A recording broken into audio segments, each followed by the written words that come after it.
If you want me, wear this. 4 weeks in this house, I haven't even been able to smell a man, so, you know, that's all I'm thinking about. Well, I actually think that was brilliant. Oh, really? She astounded me with the way she applied herself. You used your brain and you sold that product. And any bloke will be turned on by what you just did. She just nailed it. What does this remind you of in a man? Yeah, I feel stupid, like, talking to a camera. It's got a very strong, sexy package. Sexy package. She's treating the camera as an enemy. She's not taking it seriously. If you're selling sex, you stroke that can. And you look him in the eye. And yeah, but you were nervous. It was like this was your first time you ever had sex. Well, I've never had sex. So okay. There you go. That could be why. Imagine what it'd be like. I think Simone probably needs a good turn in the hay, actually. Okay, girls. Some of you didn't listen to what I told you. The fact that you're salespeople. And if you're farting around, being skittish and dumb and saying, I can't do this, you're not going to cut it. You can do it if you engage your brain with your personality and the right attitude, okay? I think that all of the girls have a long way to go in understanding that they need to sell themselves along with the brand. Coming up, Sam answers a few prayers.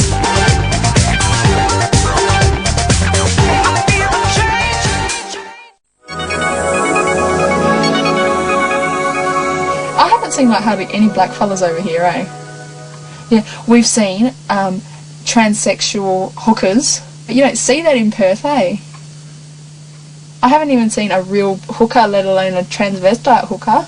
Oh, seriously, I'm feeling so lonely. Like, none of the girls are really like me. I'm the only girl here, other than one other, who's finished grade 12. Are you kidding? Mm-hmm. Oh my God. I'm the only one who's been to university. Oh. Are they a bit younger than you though? No. I'd like to introduce you to Nikki Andrews. She's a public relations guru. She knows what should and shouldn't be said in front of the media. She's worked with every top fashion house in the world. She's going to give you some great tips today on how to handle your interviews, what you should, and more importantly, what you shouldn't say when you're being interviewed. There are a number of things that you should consider. Eye contact. If you're having an interview and I was like talking to you now and I was talking down to the ground like this, you get no rapport, basically. Gemma. Yes. Pay attention. I was paying attention. Glazing over and staring at the floor. No, I was thinking though. I was listening to everything she was saying. And also your body language. Try and be enthusiastic. I mean, for some of you, that may be more difficult than for others. I can't stress enough how important the media side of building your career is, because they can make you and they can break you. Now we might break you up into groups, pose some sort of curly media questions. I hear that last week you actually fell off the catwalk at Fashion Week. What do you say to critics who said that you shouldn't have been there in the first place? Critics. See, I don't know what that means. I just don't know high words and things like that. I just know my own general stuff. I'm not highly educated, and that's a big word for me. What would you rate your grooming and deportment considering you fell off the catwalk? Grooming and deportment. See, I don't know what that means. She's the sort of sweet, naive girl that the media would really have a field day with. Apparently you and Gemma have had falling out. What happened then? Look, Gemma and I are actually very good friends. We work together on many occasions and I really respect her ability as a model. She's very talented. Sam gets top marks. What do you say about people calling you unprofessional?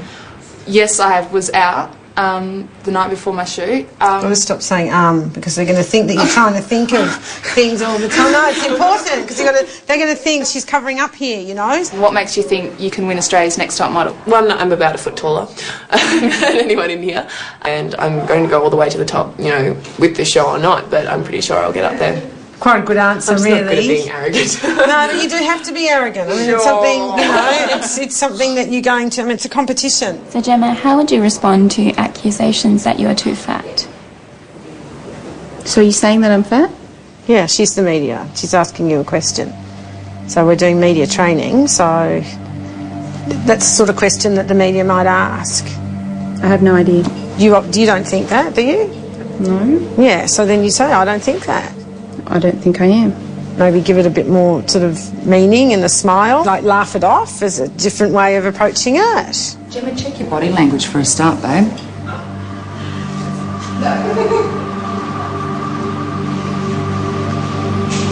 You all right? What's wrong, darling? Was it the question or is it something else?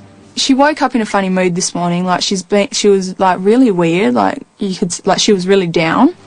This person is interviewing you. You're obviously upset about something that's going on outside of work, but this is not the time to reveal that. If you were to do this in an interview situation, things would fall apart at a rapid rate. So take a deep breath, gain your composure, apologise to the person that's interviewing you, and then try to get back on track. That's your job right now. I didn't like the way she was kind of getting babied. Like if that was anyone else sitting there crying, we'd probably get yelled at. So I thought that was a bit of unfair treatment to the rest of us. How would you react if you were accused of being too fat? The way that I would answer it would be to say, well, I don't would agree. react by saying it would just... You'd have to give an answer though, don't you? Yeah, no, I understand that, but the way the question's like... If you can't answer that question about weight confidently, then basically you've got no chance with the media. I don't have a problem with my weight at the moment. Everything about your face suggests that that is not the case. This exercise is not for you to reveal that you have any issues with your weight or that you have any emotional issues. You just need to get through this next question and then we'll move on. So you need to take a deep breath, gain your composure, look at this person and say, not I don't have a problem with my weight at the moment. You don't have a problem with your weight, period. Well, stop. It was plain to me that it had nothing to do with the interview. It had nothing to do with anything going on in the room. Get over whatever is going on in your head and focus on the person that's in front of you. You don't want whatever's affecting you at home, you don't bring that to work. All right, spit it out. You need to let us know what's going on. I just need my medication and I'll be okay.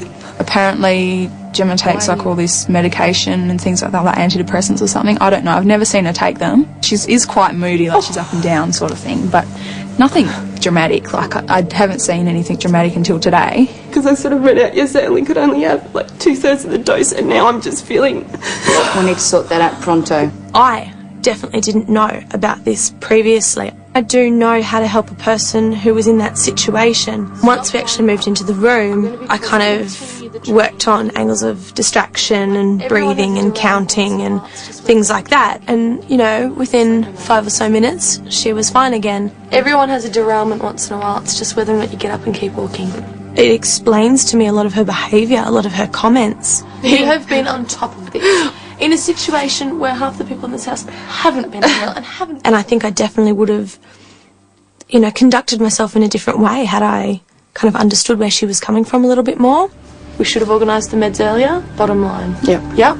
Own it. It's happened. I'll learn from my mistakes. You've dealt with the situation and move on. Sam explained that Gemma was on medication and, yeah, but I still didn't understand. Like, I didn't know that they can actually do that to you. Like, if you don't take your medication, it can actually drop you that low. I didn't know that. Okay, so now you're aware I have a problem. Yeah, I'm suffering from depression. How long have you had it? Basically for 6 years. Now that I'm on medication, I'm usually just okay like everyone else. Yeah. But when I wasn't on the medication... Do you see a difference? Oh, yes. Do you? The little cry I had this morning was like 24 hours a day, 7 days a week. Oh, really? Sometimes I might have 2 good days a week. It really depended on what was happening with my life and everything at the time. Do you think you talk about it to the media? Yeah, I wouldn't have a problem talking about it to the media. It's something that I know that there's a huge stigma about, but people with depression are just normal and can lead they can do anything they every want. day and do anything you want. Yeah. If she's obviously got that many problems, she shouldn't be in the house. Because what's going to happen if she gets kicked out? You know, if she doesn't win this thing, it'll probably kill her.